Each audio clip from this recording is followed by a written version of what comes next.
Yo, yo, yo. I'm going to double check that the stream is going right. Give me 1 second here. Make sure my connection isn't shite. See what we got. Yo, yo, yo. If you're in the chat, say what's up. Just want to double check that this is. Yo, yo, yo. If you're in the chat, say what's up. Okay, cool. Sounds like we're good to go. Right on. It says my connection's like kind of faulty though, which is really frustrating. It happens like also randomly. Like I never know what's going to happen with my connection. Right now, what's it say? It says 7 out of 10 connection. I don't even know what that means. It's up to you guys who are in the chat. It's literally up to you guys to tell me what's going on with my connection. If it starts to go shitty, if something gets weird, if it's laggy, whatever, just please tell me. I don't know if there's anything I can do about it. Oh, my connection's back to 10 out of 10. All right, cool. Guys, welcome to Tea Time, episode 29. I told you guys, we never miss a show. Tom is out of the picture today just because he had a business meeting thing that happened. So that was actually legit. But 99.9% of the time, neither of us miss. Either way, one of us will typically pick up the slack when the other one has something going on. Looking pixelated, but good now. I'm pixelated right now. I should be streaming HD. Anthony, check and see if you can change the quality to HD. I recently upgraded my streaming services to go full HD. So let me know if it gets fixed. But anyways, I see Yo Armando's in the house. I see Danielle in the house. I see Anthony's in the house. What's up, fam? What's up? Oh. Wait, is that Air? New account or something? I'm not sure. Okay, whatever. Tea Time, episode 29. What's going on, guys? Today we have a lot of shit. Okay, so it says I'm full HD. Let's see. Or how about this?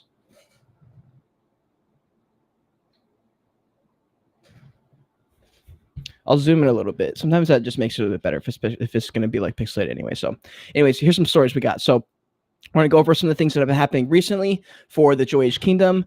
We have these nuts. I've been talking to them a little bit. We got something potentially coming up. We have some cryptocurrency, pumping and dumping. We have top NFTs. We have Ben Dow. This is that thing that you guys have been hearing about with like people lending out their Bored Ape Yacht Club and then being in chance of like the chance of it being liquidated, basically. And so there's a lot of people offering their thoughts on that. There's just a lot of different opinions. We're going to go through those different opinions. That's a little bit of where my direction of my channel's headed. I want to incorporate a little bit more of like, I don't know, like the drama. It's just a little bit interesting. There's just nobody really covering the space. Do you know what I mean? Like people are covering stuff, but they're not like covering like the entirety of the space. And there's a few creators been watching. I've been getting a lot of like inspiration from. And so, yeah, I want to incorporate some of that. So we're going to talk about people's opinions on stuff, some of their reactions that I've seen. We have a couple projects that are launching today. I believe Izu from Psychedelic Anonymous is launching today. We have Pudgy Penguins. If you guys saw, I made a Pudgy Penguins news video. Basically, they pumped out of nowhere. They had a new advisory council, a team full of advisors from Facebook, from Nansen AI, like literally like some of the top Web3 like companies. It was actually wild. So a lot of cool stuff going on.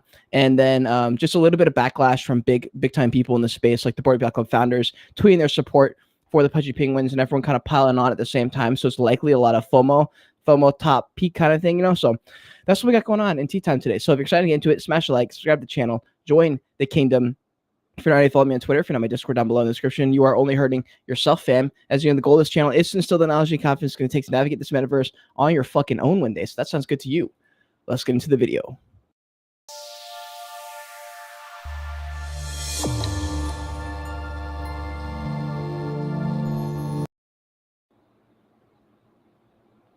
Fire. I'm going to try a couple of these different options here. Let's see if this one's better. That one's okay. If there's one that you guys like way more than the rest, then tell me. I would love to do this one, but I can't split the screen like this because it doesn't, like I can't make it so that I can show you which part of the tab to show you. So it kind of just cuts off half the tab. So unfortunately, I can't do that one, which sucks because I want to be able to do that one.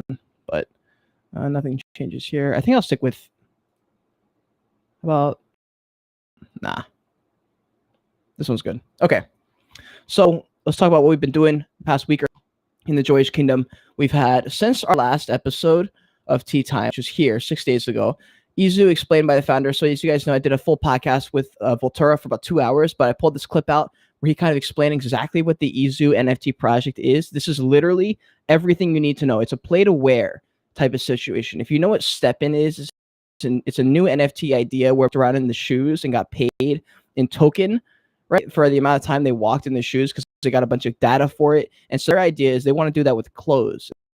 And so they want to partner with other clothes companies. Technology, you add this in all your clothes. Now you have trackable information as to like what exactly, when exactly, and where people are wearing your shit. That way you can kind of tailor your stuff, tailor your marketing toward it. For me, it's a high risk play. I don't think that's going to be well received by like fucking a lot of people because they're like, we don't want more things tracked. But then I think a lot of people in the business side are like, wait, that's a great fucking high risk play. I'm really interested to see how that does.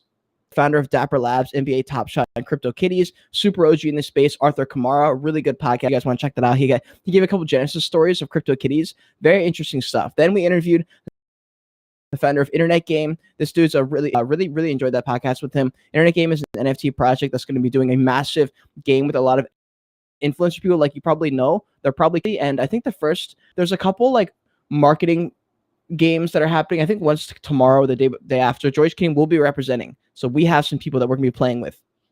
So it's gonna be fun. Hopefully we win. If we win, I think we win at Doodles. I'm really excited for that game. I don't even know any of the details really, but it was a fun podcast with him. We found his favorite drink is Bud Light, even though the man's fucking been buying Ethereum since $9. Just so funny.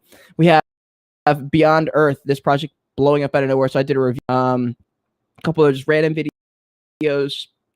Interview myself, check that out. If you guys are watching like time and stuff, these kind of episodes, they interview myself. I do them like once every 4 to 6 weeks or so. I just kind of ramble about stuff. I did a Q&A. I told some stories. It was a good time. Then we interviewed founder of These Nuts. We had a fucking time here. And then obviously the Pudgy Penguins story that I just talked about. I have coming out. I also have a video coming out covering the Winter Bears rug. Did you guys know that Winter Bears rugged? Winter Bears. Have you? Okay. Some of y'all have been here for a while. Like you guys are OGs in this space, right? And the Winter Bears is an OG project that a lot of people, it was basically like a Pudgy Penguins. It was like a Sappy Seals, that kind of project. And just like, I just saw this thing pop up and it was like, yo, Winter Bears is out. They're done. And I was like, wait, what? So I don't know. It's been pretty crazy. Nishi, can you give me a good project as a free mint?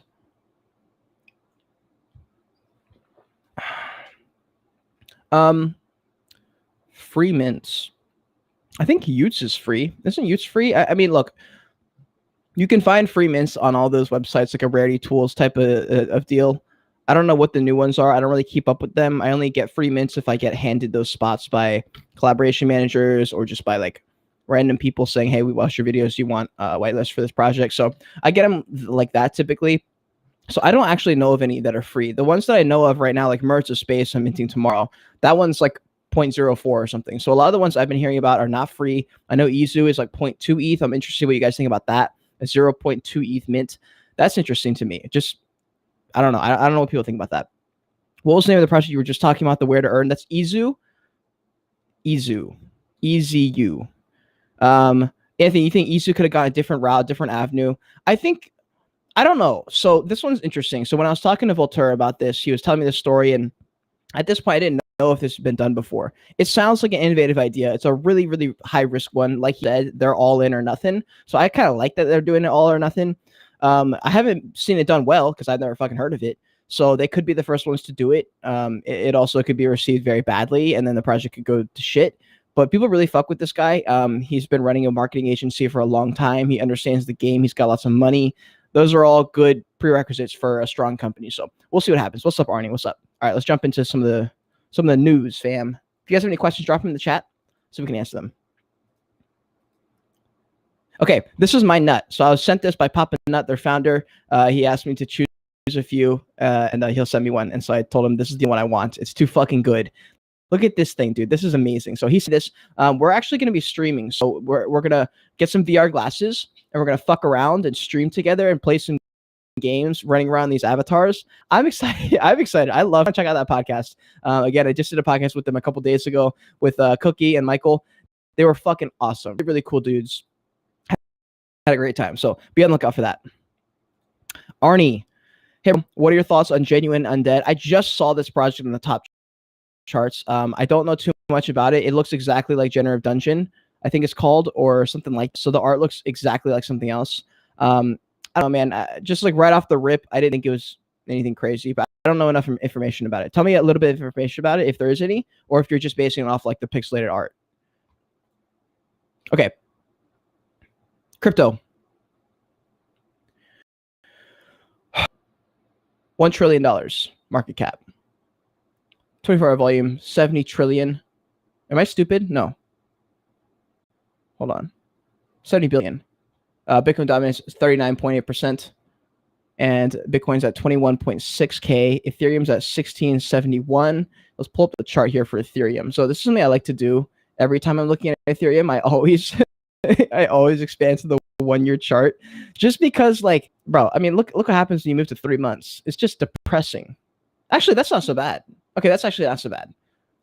All right, well, in that case, maybe not. This actually looks worse with the 1-year chart. But yeah, Ethereum, they had that little bit of a pump. Merger's coming up in a few weeks now, but it looks like they had a drop off. So a bunch of people were able to buy in and accumulating around here. And so the reason you see this drop off here is because people are buying here and they're pumped up from here. Well, they bought in at like almost half price. Like they're up 2x. And in a bear market, you take a 2x, right? And so that's probably what you're seeing. They'll probably do another run up to around the same price range before at some point. But these things, guys, these are like peanuts. Like you're trading for, it's high risk plays, right? So not my game. I'm not playing that game. Bitcoin, here's the 3-month chart for Bitcoin. So it's pretty bearish. And then the 1-year chart. Yeah. So just want to pull those up just so you guys can kind of see. All right, I'm going to close these tabs out. It might make my internet faster because when you stream, you actually lose a lot of speed and you lose a lot of quality because you have a bunch of tabs open. So I'm just going to try and do this as I go. So here's the NFT OpenSea statistics here.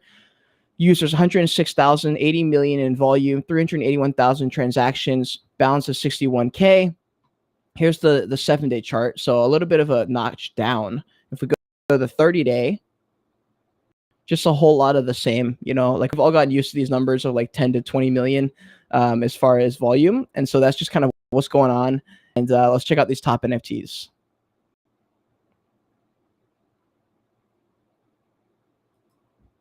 And these are some slightly lagging. Okay. Let me check my connection here real quick. Network connection is 9 out of 10. All right. Should be good now. Okay. So the past, I believe this is the last 7 days. Bored Ape Yacht Club, Pudgy Penguins, Mutant 8, Other Side, Other Deed, Lady Ape Club. You guys know they're wash trading. I did a review for this project, and then I told them that I'm going to post this video. And in the video, I talked about the fact that they're wash trading, and they didn't even fight it. They were just like, okay, don't post the video, please. We'll pay you your money. Just don't post it. So yeah, they're wash trading. Should be aware of that. I'm sure there's some real trades going on also, but a lot of the big trades, if you look at the activity, they're like all way above the floor. So just be aware of that. We have ENS, we have Punks, we have Stock. I don't know what this is. Issaka Meta, don't know what that is. Genuine, this is the project that Arnie just talked about. So Genuine Undead, I don't know too much about it. This is the same floor as it was last night. So I don't know what's going on in the story there. Let me know. We have Finiliar, don't know. Moonbirds, don't know. Or I mean, I do know about Moonbirds and potatoes. So Memeland, this is like their second collection for the potato. One of these has been staking it for a while. You could probably get whitelist for the Memeland project, which is going to be really, really hyped up. This floor is at like 1 to 1.5 all the time. So that gives me the indication that Memeland can hit like a 3 ETH floor. A lot of people are saying like closer to 5. I don't think that's really going to happen. I think it's going to be closer to 3. I always err on the side of caution in a bear market. So that's just my perspective on it. So anyways, let's move on. Okay, so this is the biggest story, right? This is the one came here for, really. How Ben Dow and Bored Ape Yacht Club loan liquidation can nuke the entire NFT market. This is a bit extreme. I'm not going to lie. This is a bit extreme. 1 sec. Says my connection's having issues. Let me double check my YouTube stream. 1 sec. Says my connection's having issues. It looks good. What the fuck? All right. You guys, while we're waiting, like 2 seconds, smash like in this video, subscribe to the channel, join the kingdom. I have NFT content literally every single day. I'm not sure how that's going to do because I've been doing it for like almost a year. And I'm at this pivotal point now where I'm like, yo, I think I could actually do better if I don't put the pressure to upload every day. I probably still will. But I've really taken an interest in making some higher quality videos. So I'm really excited to bring that for you guys. So make sure you're subscribed. and like this video. So yeah, 30,300 Ethereum, $55 million worth of NFTs are on the line. A must-read thread. Protect yourself. First, how DAO works, the simplified version. You need ETH, but you don't want to sell your blue chip NFTs. You can instantly get a loan up to 30 to 40% up using your NFT as collateral. So essentially, you don't want to sell your Bored Ape Yacht Club, but you want 85 Ethereum, and the floor is 60 or whatever it is, right? So you can get that just by giving them your NFT as collateral. However, if the health factor is less than 1, your NFT will get liquidated. It'll be put up for auction, and other people can buy it. You play for getting 40% more than you would have gotten as a loan, basically. So that's kind of how it works. This is a bit confusing. So don't worry about that. So don't look at this little math equation. None of us are good at math. To avoid a liquidation crisis, BendDAO has a 48-hour protection policy. It's a 48-hour period to repay the loan. Bidders bidding, and after the auction ends, the highest bidder can claim these NFTs. Why is this a problem? There are currently 20 Bored Ape Yacht Clubs with under a 1.1 health factor, meaning it's very, very fucking close, and way more under 1.2, meaning all these apes will get liquidated soon. Here's just an example of them. BendDAO currently holds 272 Bored Ape Yacht Clubs, 2.72%, and 309 Mutant Ape Yacht Clubs, 1.59% supply. Other platforms have a fairly large amount of near liquidation loans. Liquidation caused a death spiral for the Bored Ape Yacht Club ecosystem and NFT market as a whole. This is the most controversial opinion. This is what we've been seeing on the charts. I'll bring up some of the reactions we've seen from people in a second here, but these are kind of what the NFTs, the bigger NFTs that are on the marketplace. This is kind of what the numbers look like. I really don't think this is as big of a deal as people are saying it is. It could be. I could be eating my own words right now and credibility, but I just don't think it's that big of a deal. There's just 2.1%, like maybe very, very, very temporary crash, but like I don't know. I have a hard time thinking Bored Ape Yacht Club is just going to crash. I have a hard time with that, but who knows? OpenSea volumes at the lowest ever been in the last 12. Simply not enough time to save these volume to save these liquidations. That's also true. It's possible. It's not inevitable. It's definitely possible. It's a risk. So what can you do to take advantage of these? 2 options: bidding on the loans, go for a flip. Yeah, that's not going to help most people. Most people can't buy a Bored Ape Yacht Club or Doodle. But anyways, that is one option. You buy it for a loan that's cheaper than actually the floor is, because you can just bid on it. And as long as it's within a percentage of the floor, you can still get that win. And if you get that NFT, you can just flip it automatically. So I don't know. I'd rather just hold it. I see Anthony just dropped in here. He said Bored Ape Yacht because they got that huge airdrop. That's true. But how much of those people used all that money already, right? So that's the big question here. For example, these doodles are going for 6.5. Floor is 7.3. You can bid on them and quickly sell on OpenSea half to 1 ETH profits. That's a fact right there. Also, let me know if you guys are surprised that Doodle has crashed. Doodles has crashed to like 6 ETH. Clone X has crashed to like 6 ETH. Why does my thing keep saying bad connection? This makes no sense. I have amazing connection. I pay a premium for my Wi-Fi. All right, whatever. I'm just going to keep rolling because it seems like we're okay. So that's the massive story. Anyways, so we've got a lot of people offering options here. We've seen a lot of people kind of cover this whole thing. Here's what people are saying. It's not that crazy, bro. Like, most people are pretty chill about this. They honestly just appreciate this kind of thing. So here's something that I actually want to talk about real quick. So since this is tea time, we have a bit of time. I don't feel like I'm rushed to make this stream happen in 15 minutes. So I had a few conversations recently with some new NFT content creators.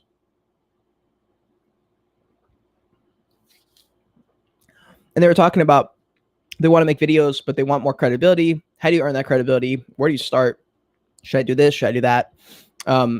There is no barrier to entry for NFT content creators. If you want to be a content creator in NFTs, you can make that happen in 3 months.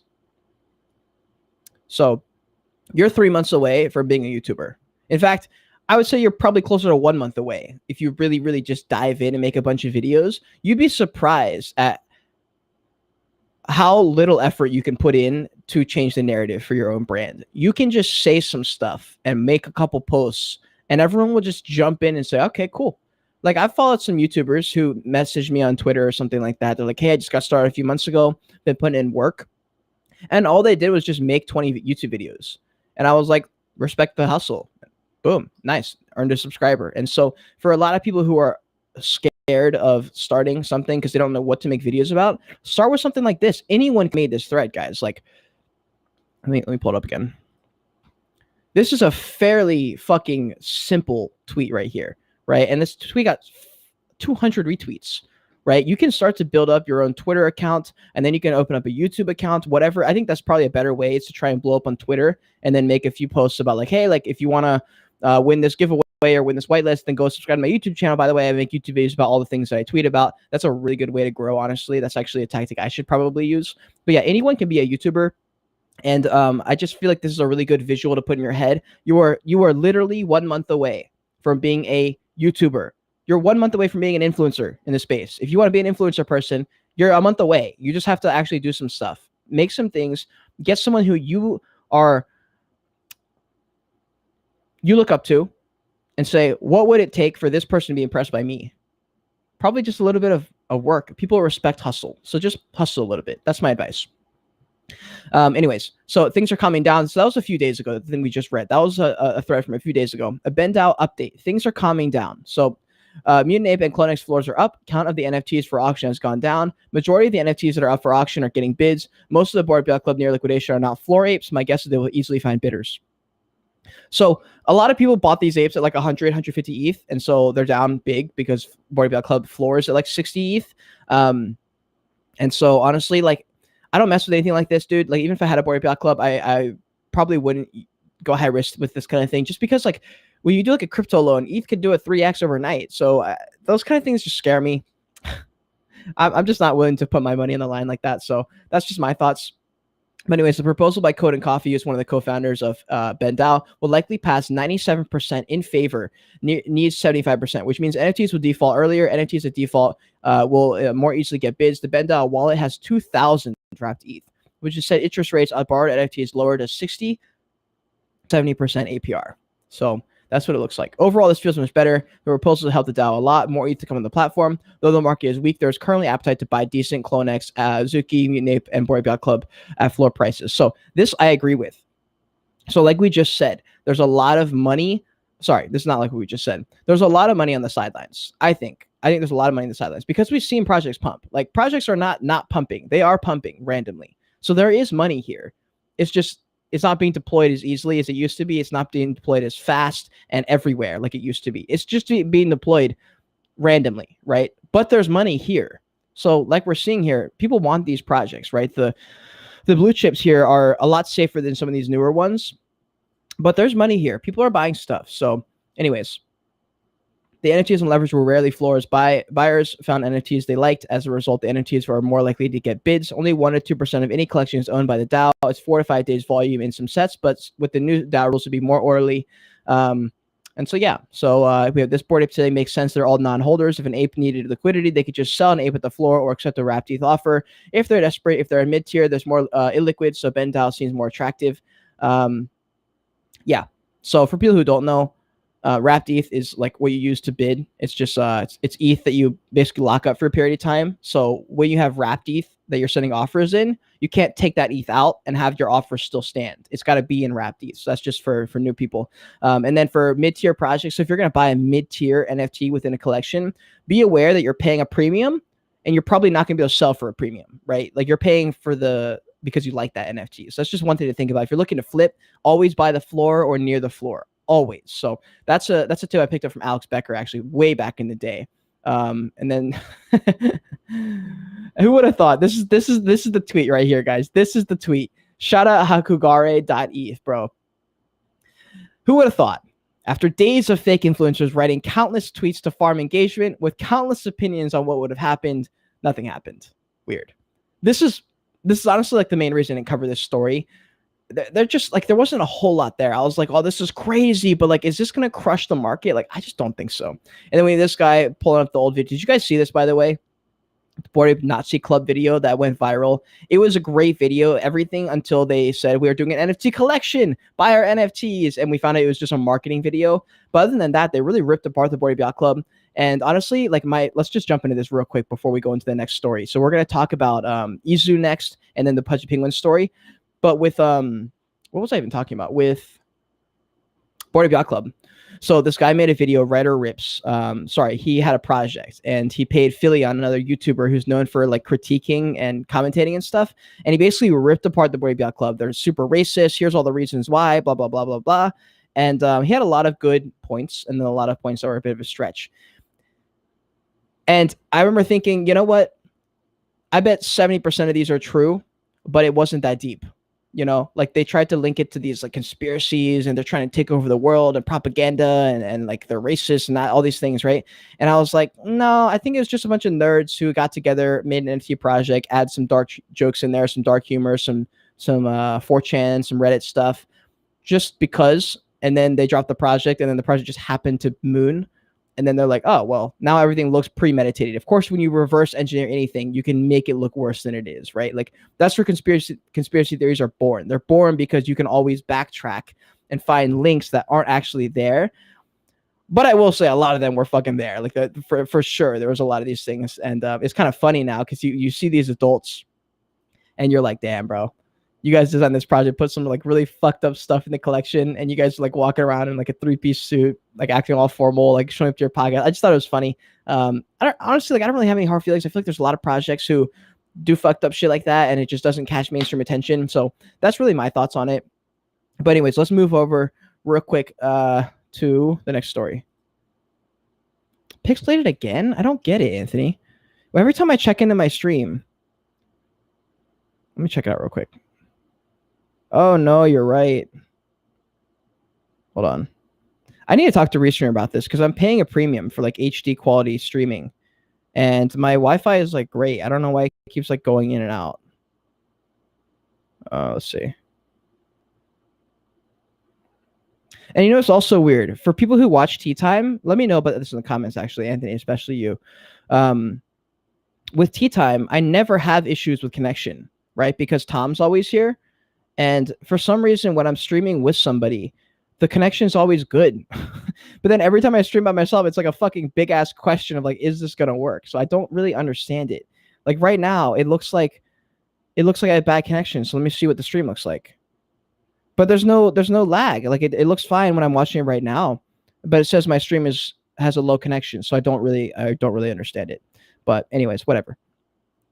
Guys, if you're watching the chat, if you're watching this video right now, smash a like. There's 10 of y'all in the chat. There ain't 10 likes. I see that for a fact. Make that shit 10. Make that shit 10. All right. We're covering the news. We got Izu. This is minting today.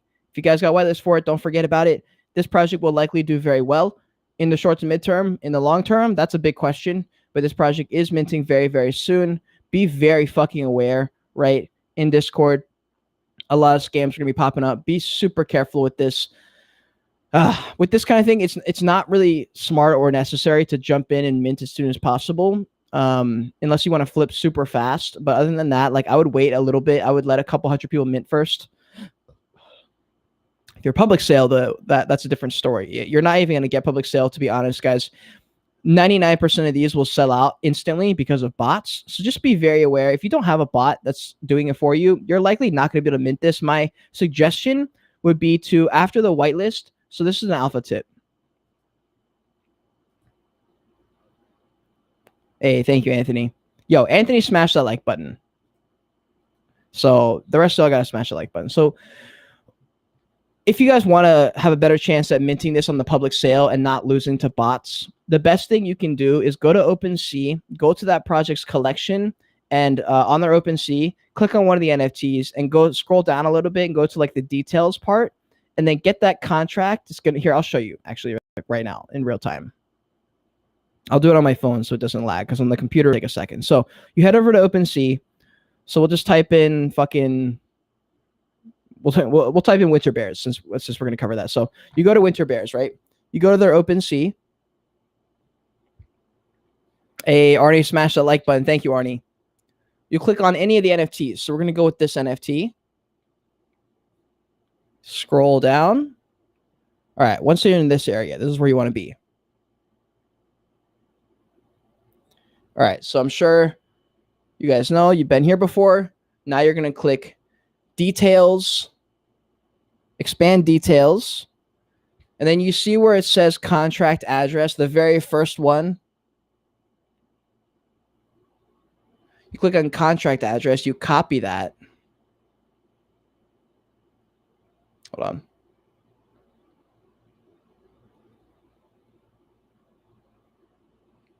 All right.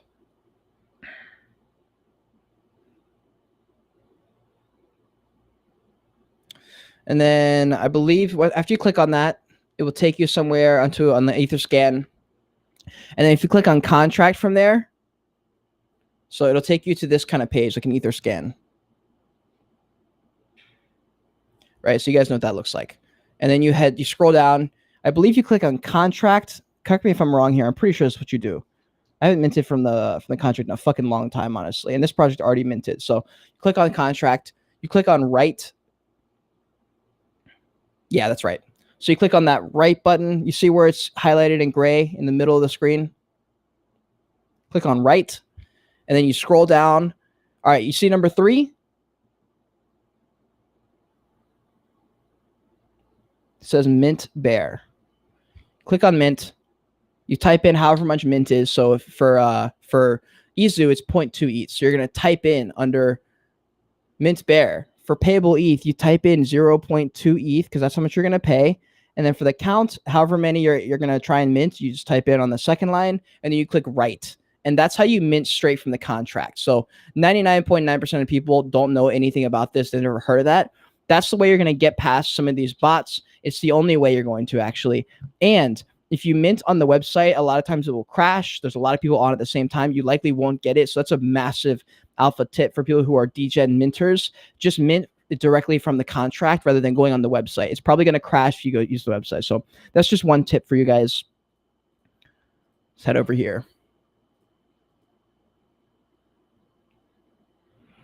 And a lot of people are upset, but I think most people are chill with the 0.2 ETH price, honestly, just because this project's done so well. So again, I have an entire video explaining, well, actually Voltura explains exactly what the project is if you guys want to check it out. It's only a 3-minute video, so make sure you guys check that out. Here's the final story.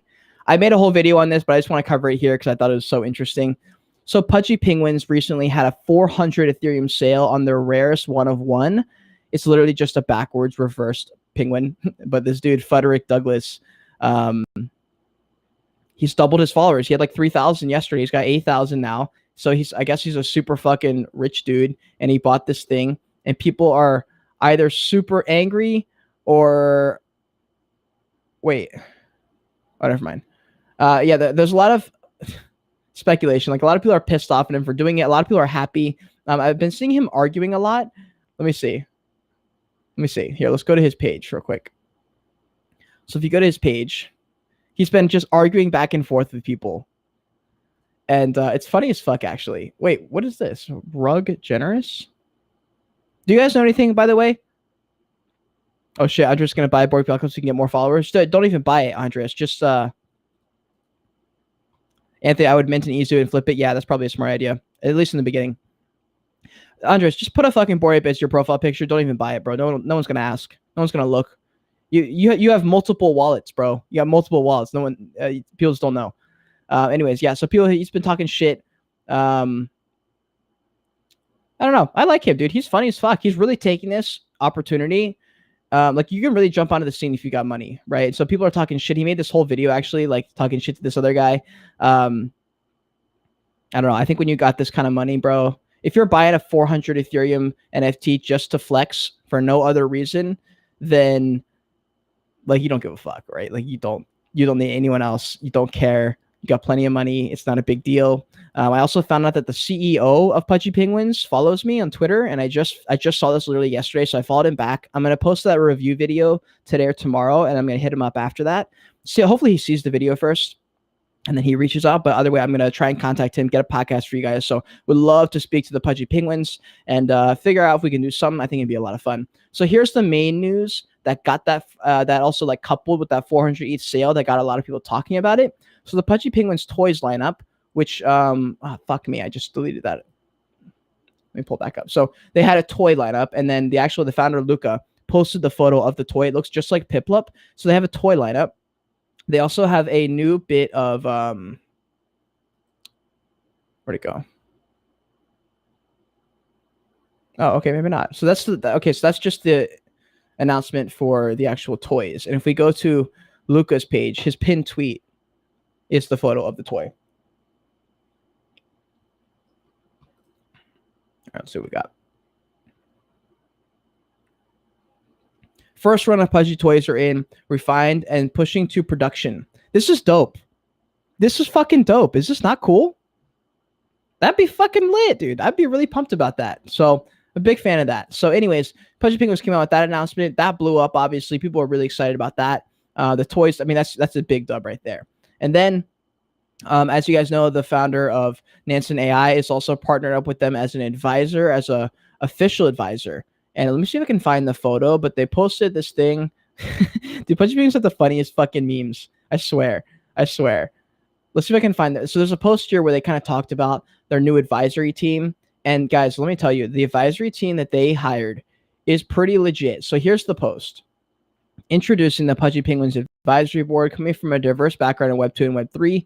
They want to just assist in the pursuit of debate through the multiple industries. Here's a photo of all of them around the table. So they have the CEO of Nansen AI, head of Web 3 at Roofstock, COO of Saks Fifth Avenue, partnerships at Meta, Facebook Meta, CPO at Save the Children, and previously at Nike and Starbucks, general partner Limited Ventures, head of licensing at Hasbro, advisor at SFX and Fashion Nova, and then King of the Penguins. So strong fucking lineup right there. We got some influencer reactions. We have Farouk, holy fuck, 400 ETH sale, pretty insane to watch. So look, once this shit starts happening, once you see Farouk weighing in, once you start seeing Garga.eth, the founder of Bored Ape Yacht Club, saying, oh shit, nice, and acknowledging these things, when you see Beeple, especially when you see fucking Beeple, the Penguins are back, making anything to do with this. This is the last time this happened. Gordon made a post about goblins. This is the other founder of Bored Ape Yacht Club, right? As soon as he did this, check this out. Andres, if you're in the chat right now, you're going to love this. June 5th, he makes this post. Height, FOMO, peak FOMO. He makes this post. June 5th. Remember that date. You ready?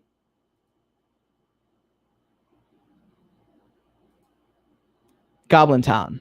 Let's check out their activity. June 5th. June fucking 5th, bro. The final day of the pump. It literally crashed immediately after that. This shit is so funny. Like, look at this, dude. Like, immediately, just straight down after. He called the absolute fucking peak. If you guys start seeing people like this, you are likely buying the top. Like, the absolute top. So, when you start to see people like people, guys, these people have millions of followers. And here's the reason it pumps and dumps. For people who don't really... Okay, so Anthony, I just fucking explained what happened with Pudgy Penguins. They flew to 4/8 floor. So they jumped to... Let me pull up their OpenSea. But Pudgy Penguins jumped from like 2 or 3 Ethereum to 4. They had that 400 sale. So basically, Pudgy Penguins are just pumping everything in NFTs. It's the only thing that's really being talked about in NFTs. Oh shit, their floors crashed to 3 ETH.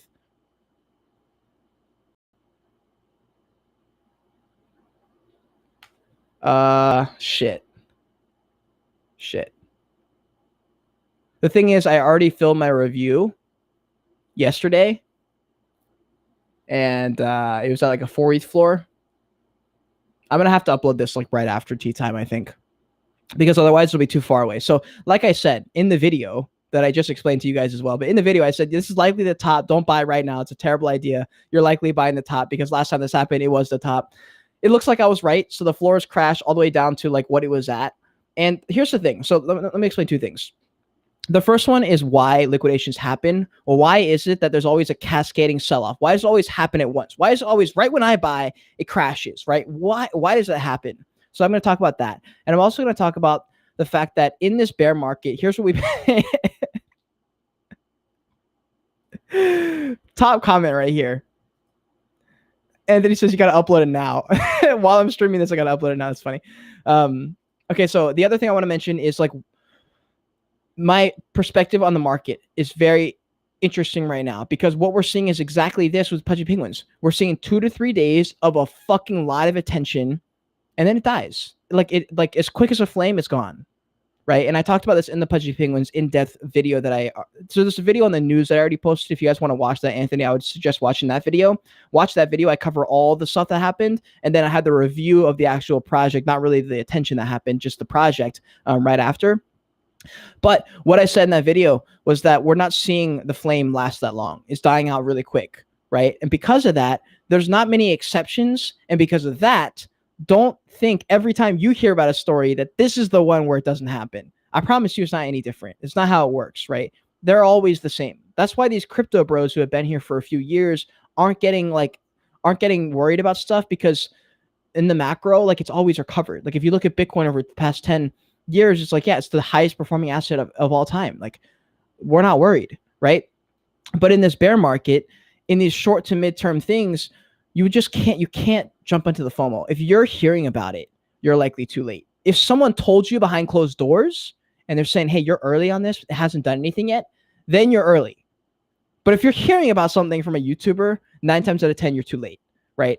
Because by the time we're hearing about it to cover it, something has already happened, right? Like, I already covered the project, and by the time I've posted it, the fucking project has crashed.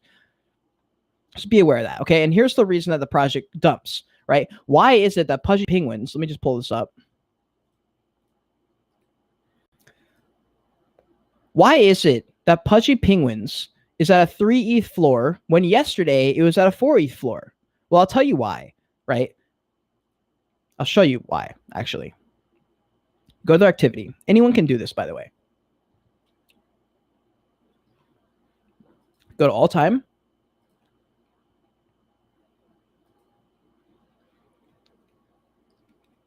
So if you look at this all-time chart, it launched in middle of the summer last year, June 13th.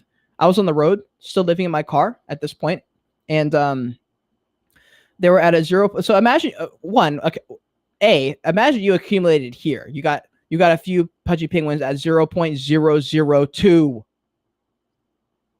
Unfucking real, right? Unfucking real. If you have conviction in a project, in a team, in something, and the project isn't up, that does not mean it will not do well. I mean, look at this shit. For over a month, almost 2, nothing.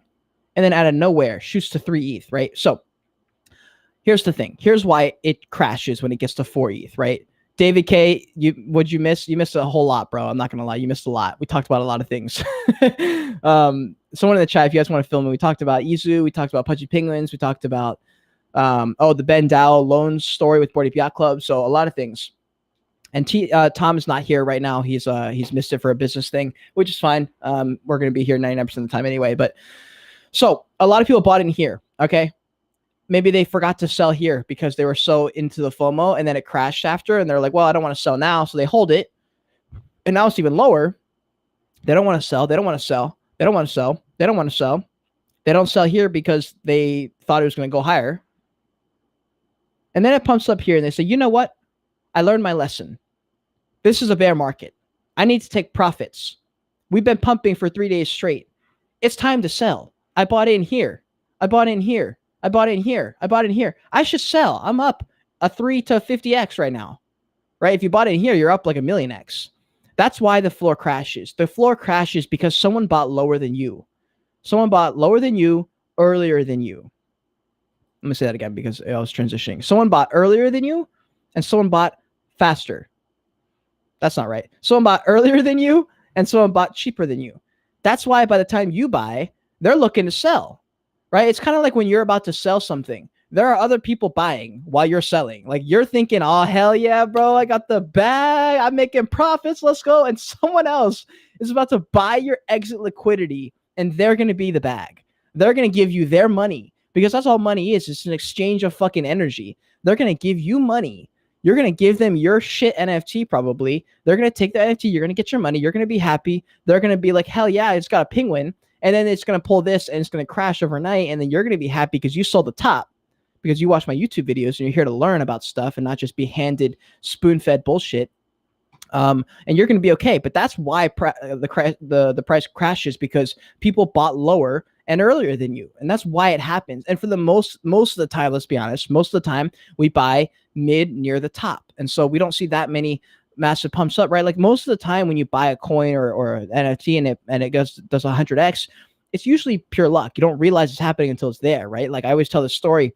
My launch pad into crypto was Doge pounds, and people go, "Oh man, you must have bought it 10 cents." Like, no, I bought in at 0.000006 cents, and I sold for like a 500x or something, whatever that was. Like, I bought 2 years before I even heard of it. Like, that's the level of luck. I bought it as a joke, forgot about it. And then one day my friend texted me and said, yo, Dogecoin's at 7 cents. And I was like, 7 cents. I was like, didn't we buy it at like a fraction of a penny? He was like, yeah. And I remember saying, oh shit. And so I ran and got my Robinhood, opened up my Robinhood and said, oh my God, my $200 is 15,000. And I remember thinking, what do I do? And I remember I had been watching Journey Crypto and people like that. And they were like, dollar cost your way out, dollar cost your way out, dollar cost your way out. So I did. I sold some at 7 cents, sold some at 20 cents, 30 cents for like all the way up, got out by 60. And I pulled out like at least 15 or 20,000, like something like that. But it was pure luck, right? Like I could have bought, I mean, what if there were people buying Dogecoin at 60 cents, guys, thinking it's going to go to $1 and they're going to get a 2x, right? That's another tip I can leave here. So look at percentage gain instead of like, this will go up. Think of percentages. How much, what number does it need to get to for a 2x, right? You're buying Dogecoin at 60 cents. That needs to literally get to $1.20 just to get a 2x. A 2x. You bought it at 1/10 of a cent and it goes to 60 cents. It's a way different story. So just like look at those numbers and say, all right, this pumping. What are the chances it does a 2x from here? Not from what people bought in 2 weeks ago before it pumped, from today. If I buy in now, right? Like I'll share some alpha with you guys right now. I don't like to do this and talk about these things, but I will, because I don't think there's not that many people who are going to see this stream. I don't think. So if I do, this is going to be kind of fucked. But I bought this. So I've been trading shit coins just a tiny bit. Only once. I traded Top G coin. I made a 7x on that. This is not financial advice at all. So I bought this coin called NPC, right? I bought in. So with these things, the trick is to get in early and get out early. I bought NPC around 0.06. So I bought in here, right? No, sorry. Yeah, I bought it around here. Something around here. It did a drop and it just like didn't do anything for a while. I think this is around the time I bought. So I was like, you know what? I don't think it's going to go anywhere. So I sold. And then, of course, it does a massive run up and I missed out on like a 4x almost, right? And then it crashed to here. I bought in right here. So I'm back in the game. And so it's up again a little bit. It's at like 0.13 now. So with these things, you also have to up your slippage to like 7%. So my slippage is up a little bit. So I'm losing like 20% of my gains to the slippage, which is annoying. But with these kind of things, right, I have to now look at my new strategy saying, okay, I didn't buy here. I missed my chance. I sold here. I bought in here. For me to do a 2x, it's got to get all the way to all-time highs just to see a 2x, right? While keeping in mind that a lot of people bought in here. People are already up 3x. So if it continues to crash, it's because these people are still up in profits. So I can't be mad at that. Now I'm buying here knowing that it has to do an all-time high just to get a 2x. I'm okay with that because I'm using stupid money that I don't need, and it's just like gambling. And I'm using the profits I made from the last shitcoin trade, right? So, but that's the way I think of this. I'm like, what are the chances from here it does a 2x? What are the chances from here it crashes down? I thought it's like 70-30 or 60-40. So I'm going to roll with the bet and just see what happens. But that's just one thing that I think can help people. Andres says Top G. Me and Andres were like FaceTiming during this whole thing when Top G coin was pumping and dumping and doing this thing. And that shit was pretty funny. But anyways, hey guys, I see we got like 15 people in the chat. That's actually crazy because Tom's not even here. Maybe it's the topics. But if you guys are in the chat right now, smash a like, subscribe to the channel. Join the kingdom. We have NFT content coming out all the time. The entire full story of Pudgy Penguins is on my YouTube channel already. It's a video back. And a lot of things have been happening. But there's also one thing I want to talk about while we're here. We are also, by the way, for anyone who are just coming in right now, you missed a lot of the stuff about like the news part of the stories. So we kind of got through all that already. But there's a couple things I wanted to talk about like while we're here, since this is tea time after all. One, I'm going to post this on Twitter, but you guys will see it first. This memory just popped up from 6 years ago. 2016, my college soccer photo shoot. Isn't that wild? That's me in 2016, guys. College soccer. Man. I remember getting that photo and being really annoyed that... So, like, someone took this photo, right? As a professional photographer took this photo. Great. They upload this photo to the website. Great. They don't send me the photo. And I can't get a hold of the photo because they're fucking... Dude, if anyone's been in the NCAA, if anyone's played college soccer, college sports at all, you guys know how fucked the system is. it's so beyond fucked. It's unbelievable. Honestly, like the organization is miserable. The professionalism is terrible. There's so many politics. It's crazy. I got the fuck out, thank God. But it was so fucked up. I literally couldn't even get a hold of the photographers. They just send me the photo that was high quality so I could post it. I'm like, do you guys not understand anything about anything? Like, this is how you grow.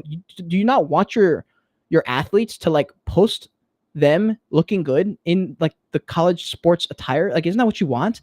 And like, they didn't have a photographer for like half the game. So like, if I ever played, like I never fucking saw any footage. I never saw like a photo of it. It was just so weird. But anyways, I saw that photo. It just brought back memories because my hair was short. I was a terrified kid just trying to survive, trying to play college sports, and an entirely different story, dude. Entirely different story. But there was one video I wanted to bring up. It has to do with green lights. If you guys have watched the movie Green Lights, towards the end of tea time, also, guys, I talk about things that are more about life than I do about NFTs. So we've kind of finished the NFT segment. If you guys want to know more NFT stuff, drop them in the chat. I'm down to talk about NFTs. But at this point, we talked about all the stories I want to talk about. So we're going to talk about other things for a few minutes before we pop out of here. If there's any questions about NFTs or crypto or trading or anything like that, drop them in the chat. We'll talk about it. But other than that, I want to find this video. So you guys know Matthew McConaughey, the actor? He also wrote a book. So he's become this like modern day philosopher of sorts, right? And he posted this video and it went viral-ish. It didn't go like viral. It was from a long time ago. But he was talking about life and waiting and patience and stuff like that. And so in this video, he talks about the fact that he was getting all these gigs, right? Or he was getting all these gigs for movies and he wanted to make a different kind of movie. And so he started to manifest that and he started to say no, turning down all these deals for really big deals, for really big movie deals that were rom-coms because he didn't want to do that anymore. Right. And that's like, that's scary to do. That's hard to do because that's a lot of money. He at one point turned down $12 million.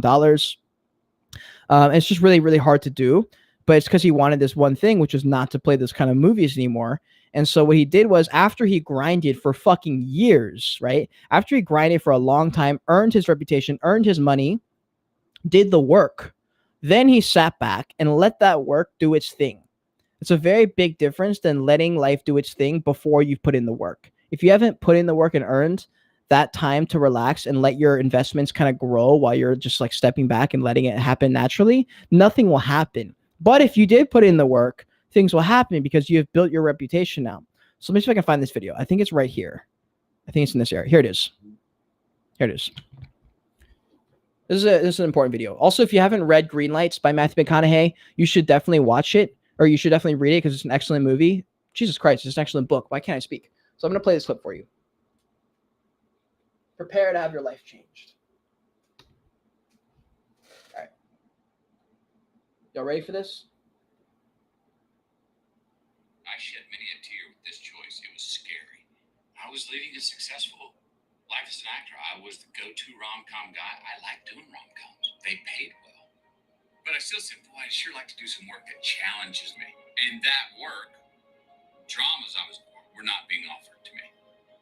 So I go on this sabbatical away from Hollywood. I say no to every rom-com script that comes into me. I even turned one down for $14.5 million. Then nothing came in for over a year. And then as life happens, ring. Hello? Lincoln Lawyer. Mud. Magic Mike. True Detective. Dallas Pirates Club. All the things that I wanted just came to me. I just said, okay, here we go. To that I say, all right, all right, all right.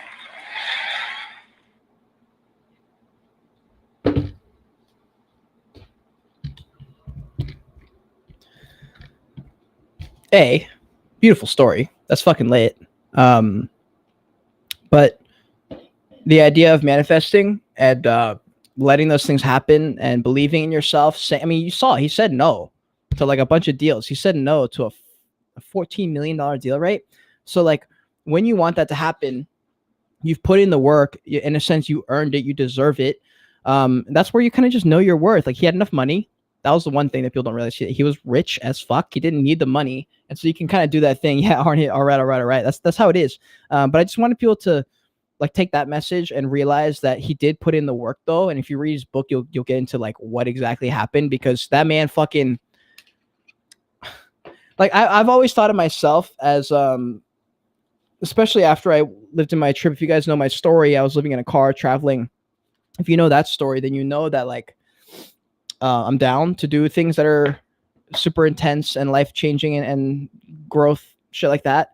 But like what he did, dude, he like would travel to South America in like a van and like with a dog, and he would just like figure it out. That shit is scary.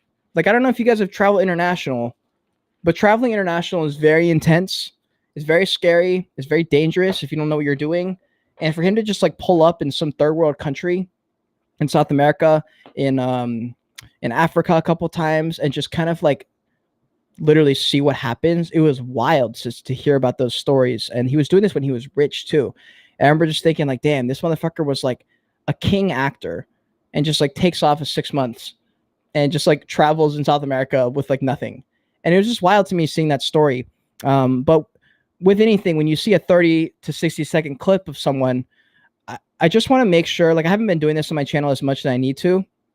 I want to make sure that like the people watching my videos, especially if you guys are watching consistently and you're getting my message a lot and you're seeing my face a lot, one, appreciate you.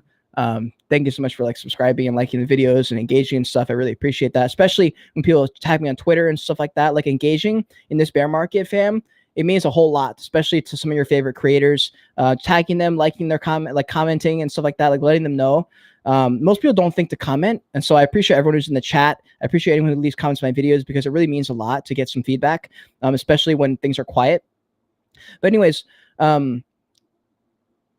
like I want it to be that people who watch my channel think like me, not in a culty way, but like they want to earn their way in the world, and they understand that if you watch one video from someone who's famous or whatever, and you try and like draw too many you try and draw too many lessons from that video. You try and make too many assumptions. You say, well, he's this because of that. She got this because she was friends with this person. But like not to jump to conclusions, right? Like I want to grow a massive army of Joyagers, right? Which is my Discord. If you guys don't know, I have a Discord of the Joyage Kingdom. All the Joyagers are a bunch of people who A, take risks, roll the dice themselves, but two, they also are like chill. Like they like just relax, right? Like when you watch a TikTok, you don't need to start screaming in the comments about why this person's an asshole, this, that, and the other. You're angry. Like people who can kind of maintain their shit, keep a lid on it, and not be an emotional little bitch. That's not the kind of person I want watching my videos. I want badass Joyagers, people who like take accountability, take responsibility, aren't scared. Well, okay, that's not true. It's okay to be scared, but to do things in spite of it, do things scared, do things anxiously. Like this was like one of the biggest messages I've ever gotten ever. It was during the middle of a podcast. And I asked my friend Easton, he's a good friend now, community manager for Myers, I think it's called. It's a big, what's it called? Elron project. So he's like a king of Elrons, right? I need to get him on the podcast again. And he said something that literally changed my life. Literally changed my life. And it was in the summer of last year. I was traveling. I was at a Starbucks using their Wi-Fi because I didn't have Wi-Fi to do this virtual podcast like on Zoom. And I'm sitting on the outdoor patio stealing their Wi-Fi, didn't even pay for it, didn't even pay for a drink. And I go, dude, how do I get myself to do shit when I don't feel like doing it? He looks at me and he says, well, how do you feel? And I said, I feel fucking anxious. I feel stressed. He goes, okay, you can do it stressed.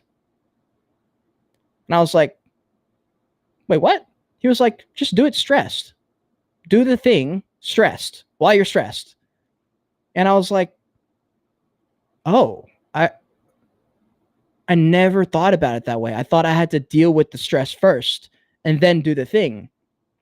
But the stress doesn't really go away. So it's just like, do it anyway. Like do it while you're stressed. And I remember he said that and I was just like, what the fuck? And that changed everything because then it made it okay. It gave me the green light, the verification. Go ahead. Go do the thing. Go. You're scared? Fine. It's okay to do it straight. So the reason I bring that story up is because I was traveling and I started to form this really bad anxiety around everything, OCD a little bit. When you're living in a little Prius, like it's not a good time, right? So I would get anxious before I walked into like Walmart. I would get anxious before I walked into any store because I was scared people would talk to me. I was scared I would get like yelled at or something. I'm living by myself. I was starting to like, I don't know. So I would wear these hats all the time. I would wear AirPods, I wear beanies, I wear hats, something to give me a little bit like a feeling of safety. Like I wear these headphones all the time. I'm listening to a little bit of like lo-fi in the background, really low, but I wear these because they make me feel safe and they make me feel secure. Like they're covering my ears. I feel like I'm bundled up kind of thing. Like I don't know how to explain it, but I experienced that like really intense anxiety. So there are periods where I like didn't eat because I didn't have food, because I wouldn't go into Walmart and buy food because I was so anxious. And after that podcast with him, I was like, wait, I can just go into Walmart while I'm anxious as fuck and just do it anyway. And so that's the biggest lesson for like the channel. Do it stressed, do it scared. If you're making YouTube videos and you haven't posted any because you're scared, post it while you're scared and be okay that you're scared. And after 30 or 40 posts, you won't give a fuck anymore. So that's just one of the things I want to talk about. Anthony, I see left comment here. He says he solo traveled in Japan, life-changing, staying in hostels, hotels, and apartments and camping. Dude, Anthony, this is dope as fuck. So A, respect. B, I'm half Japanese. I don't know if you knew this. I'm half Japanese. My entire family on my mom's side is Japanese. Been to Japan many times. Tell me your favorite food. Okonomiyaki is probably my favorite. I love the ramen houses, love the curry houses, but okonomiyaki, it's this cabbage pancake. It sounds awful. It's a cabbage pancake with some like pancake batter, and then you like make it into a pancake, and you use like some kind of sauce thing, like it's almost like yum sauce sort of, but with like I don't know how to explain it. It's so good. But Japan is dope as fuck. Yeah, it's so life changing because one, you realize that you can do everything. Like it's really just possible. Everything you want to do, you could do it. Most of the time, you're just not going to make yourself do it. But when you're solo traveling, this is something that if you don't travel, if you've never traveled for like more than 2 months at a time, this is something that you can't experience unless you've done it for more than 2 months. Because once you've been doing it for a couple months, it just becomes like normal life. But when you're living in a car or you're solo traveling, you don't have a choice of just not doing anything. If you need something done, it will not happen unless you do it. Like if you need your laundry done, you have to actually drive to a laundromat and go do the laundry. Otherwise, it'll just sit in your fucking car, not done. Your mom's not going to do it. You can't just like, oh, let me just throw my clothes in the laundry. No, like you got to drive to a laundromat, go like book a fucking machine, get some coins. Like you have to make it happen. And so that's like one of the biggest lessons I learned.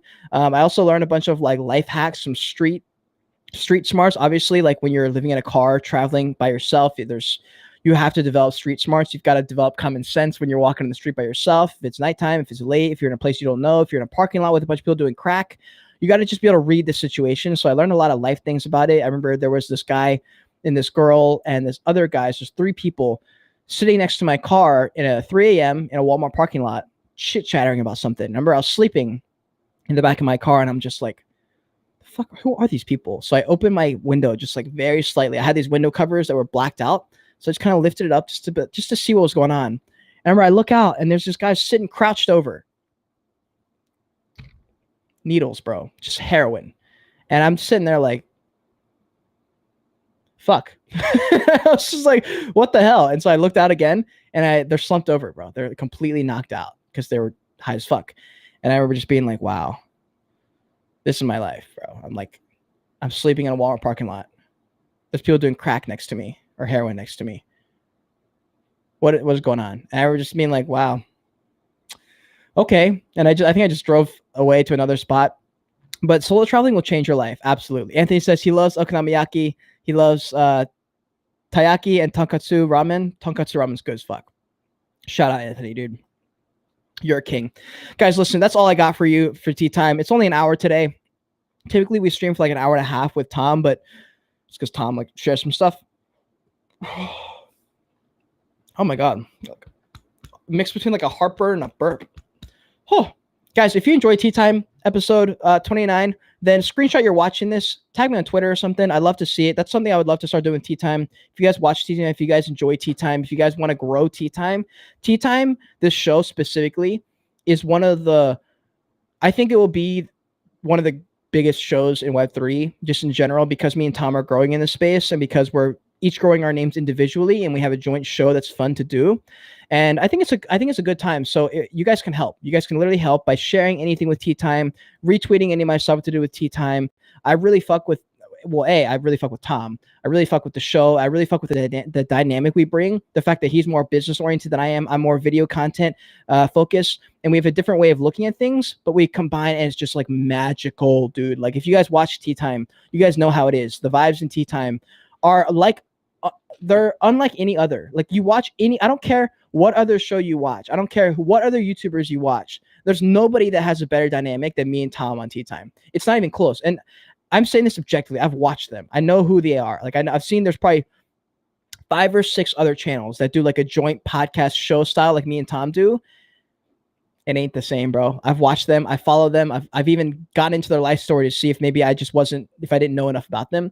Our show is the best by far. We have the best show. So if you guys want to help us get to the top, retweet, share, do all the things, screenshot that you're watching it with us, tag us on Twitter, do all the things, talk about Tea Time. Like I want to get the show to the fucking top. I think we can get there. So anyways, I appreciate you guys always being here with me. Smash a like, subscribe to the channel, join the kingdom. If you're already following me on Twitter, if you're on my Discord down below in the description, you're only hurting yourself, fam. If you want to see more of me right now, I got videos all over my channel. Just go to my channel, check them out. I got a lot of things. Code word, if you made it to the end. Tommy boy, because we're missing Tom today. We're sad. We miss Tom. So code word is Tommy boy in the chat. If this is not your first episode of Tea Time, I want to see OG spammed in the chats. Anthony says he's you're a fellow Londoner. No way. Okay, yeah. Support the Londoners, bro. Guys, code word, Tommy boy. I'm out. Until next time, continue on your voyage, continue to learn, and be grateful for your life watching this video. Bye.